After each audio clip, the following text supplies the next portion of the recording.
probetas de esta parte maquinada de la probeta para poder anotarlo en nuestros datos.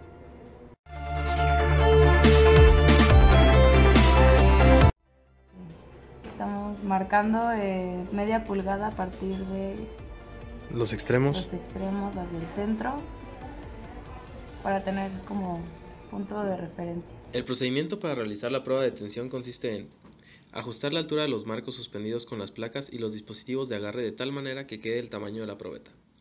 Colocar la probeta en los agarres y colocar el extensómetro en el centro de la probeta previamente marcada.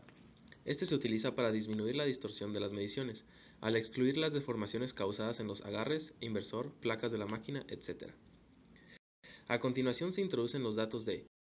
Bueno, aquí vamos a utilizar el programa para grabar los datos. Entonces en sample le ponemos nuestro 0, 10, 18 y nuestro diámetro en milímetros, que es 79. Entonces ahora le ponemos en estos tres ceritos. 1, 2, 3. Se retira el extensómetro tras la indicación del programa y se espera hasta ver la ruptura del material. Para finalizar, se imprime la hoja con resultados y la curva esfuerzo de formación. Este procedimiento se siguió para las 3 probetas.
Una vez realizada la prueba de tensión, se vuelve a unir la pieza para tomar la longitud y el diámetro donde se formó el cuello y hacer los cálculos.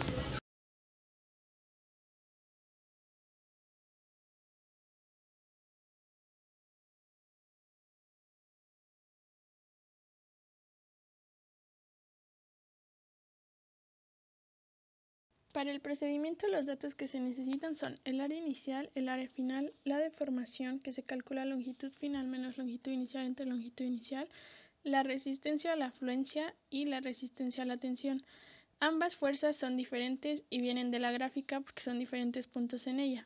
También se necesita el módulo de elasticidad, que es esfuerzo entre deformación. Ahora, se harán los mismos cálculos para las 3 probetas, pero aquí se usa el aluminio 60-61 de ejemplo. Se están apuntando los diámetros inicial y final, longitud inicial y final, obtenidas al hacer las mediciones. Primero se calcula el área inicial, que es pi por el diámetro sobre 2 al cuadrado, y se hace lo mismo para el área final.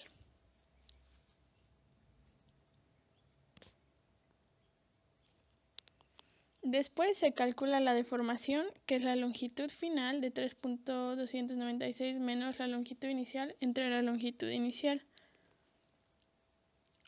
Después se calcula la resistencia a la influencia y la resistencia a la tensión.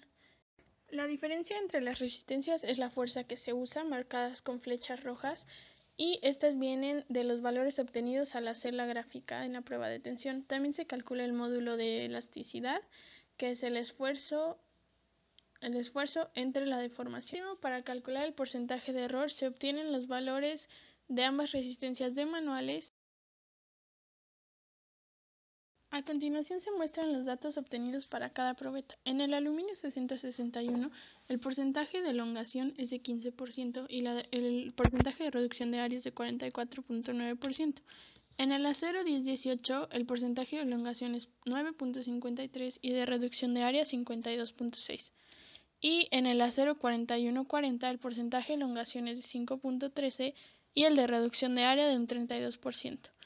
El aluminio 6061 fue el que tuvo un porcentaje mayor de elongación, pero el acero 1018 fue el que tuvo un mayor porcentaje de reducción de área.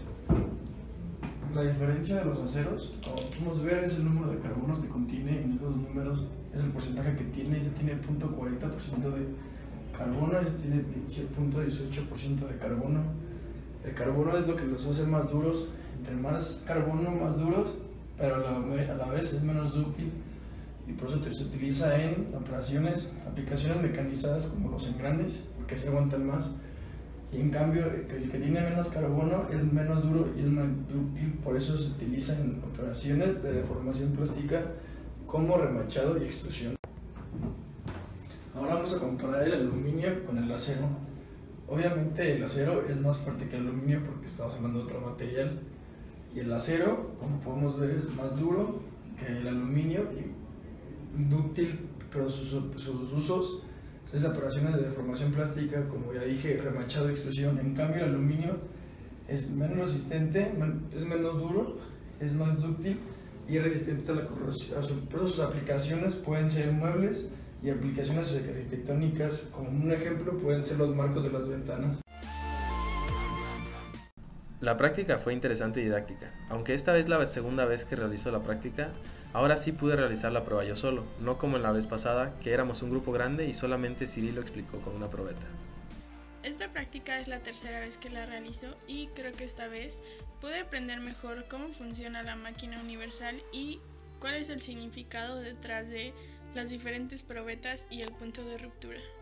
En esta práctica aprendí a utilizar la máquina universal para realizar los ensayos de tensión sobre diferentes tipos de materiales y que su punto de ruptura varía dependiendo de la resistencia del material. Personal, creo que es importante probar las capacidades de los distintos materiales de manera específica, ya que aunque son iguales, no todos van a ser exactamente iguales, pueden tener diferentes impurezas y esto va a causar diferentes propiedades.